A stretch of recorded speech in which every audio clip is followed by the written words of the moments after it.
renforcer les investissements sur le continent tout en favorisant les secteurs porteurs et encourager les investissements intra-africains. Voilà quelques-uns des sujets évoqués lors de la 4e édition de l'Africa Investment Forum sur les moyens d'y parvenir. Idriss Lingué, rédacteur en chef de l'agence panafricaine Ecofin, invité de la matinale, nous donne son avis sur la question.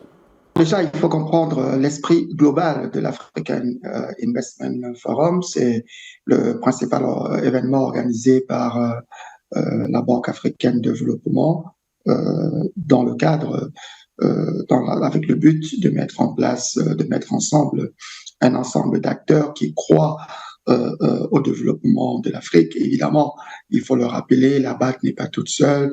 Elle travaille avec d'autres institutions multilatérales de développement, comme la Banque islamique de développement, Afreximbank et d'autres institutions africaines qui ont accepté de soutenir l'institution dans cette démarche.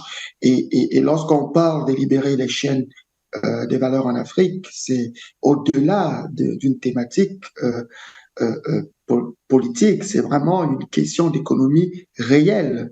Aujourd'hui, on se rend compte que les économies africaines ont été absorbées par le secteur des services et même pas le service productif, mais le secteur du service de consommation, l'hôtellerie, et c'est pas moi, la consommation des boissons, ce genre de choses.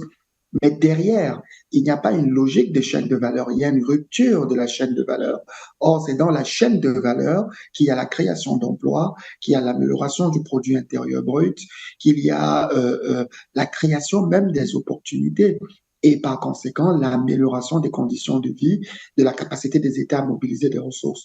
Donc la chaîne de valeur est le cœur même du développement et c'est bien que cette édition se soit focalisée dessus.